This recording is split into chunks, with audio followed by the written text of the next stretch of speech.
सुप्रभात बच्चों। आज हम लोग क्षितिज का चौथा पाठ सांवले सपनों की याद, जिसे जाबिर हुसैन साहब ने लिखा है, इस पाठ को पढ़ने और समझने का प्रयास करेंगे। सांवले सपनों की याद सालिम अली, जो महान पक्षीविद हुए हैं, उन्हीं से संबंधित है। एक संस्मरण है जो गद्य की एक विधा है और इन्हीं संस्मरण के आधार पर जाबिर हुसैन जी ने इस पाठ को लिखा है। सर्वप्रथम जाबिर हुसैन कौन है, इनका जीवन परिचय हम जान लेते हैं।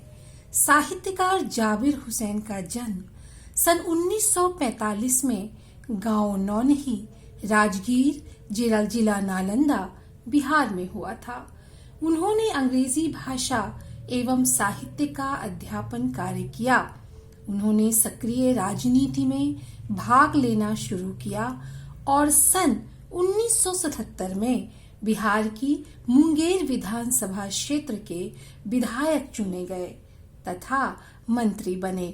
सन 1995 में बिहार विधान परिषद के सभापति बने तथा लंबे समय तक कार्य किया। वे राजनीतिज्ञ होने के साथ साथ श्रेष्ठ लेखक भी हैं। जाबिर हुसैन हिंदी, अंग्रेजी तथा उर्दू तीनों भाषाओं के जानकार हैं और तीनों भाषाओं में कुशलता पूर्वक लेखन कार्य करते हैं। उनकी हिंदी कृतियों में प्रमुख है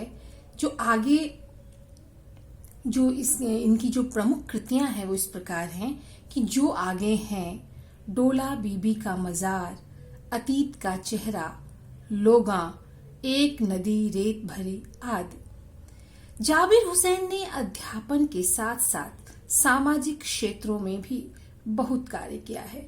उन्होंने अपने लंबे साहित्यिक सामाजिक जीवन में आम आदमी के संघर्ष को निकटता से महसूस किया है। इस अनुभव को उन्होंने अपने साहित्य में भी प्रकट किया है। उनके द्वारा संघर्षरत आम आदमी और विशिष्ट व्यक्तित्वों पर लिखी गई डायरियां काफी चर्चित और प्रशंसित हैं।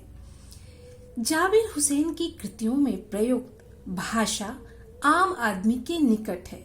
उनकी भाषा कलात्मक, सरल तथा रोचक है। उन्होंने अपनी रचनाओं में आवश्यकता अनुसार तत्सम शब्दों तथा उर्दू और अंग्रेजी भाषा के शब्दों का प्रयोग किया है। उन्होंने डायरी विधा में अभिनव प्रयोग किया है, जो अपनी प्रस्तुति, शैली और शिल्प में नवीन है। बच्चों, अब हम लोग पाठ का सार समझते हैं कि इस पाठ का सार क्या है। सांवले सपनों की याद पाठ में एक व्यक्ति का चित्र खींचा गया है, अर्थात सालिम अली का चित्र खींचा गया है। अतः यह एक व्यक्ति चित्र है।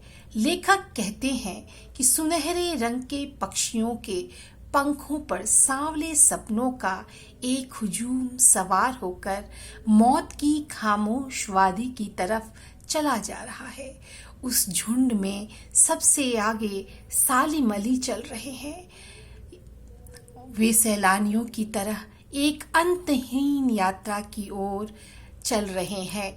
सालिम अली की मृत्यु हो चुकी है, उसी हुजूम की बात हो रही है यहाँ पर।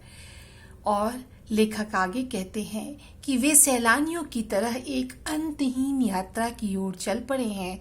इस प्रकार का सफर उनका आखिरी सफर है। इस बार का सफर जो है उनका आखिरी सफर है। इस बार उन्हें कोई भी वापस नहीं बुला सकता, क्योंकि वे अब एक पक्षी की तरह मौत की गोद में जा बसे हैं। तो आज के लिए इतना ही।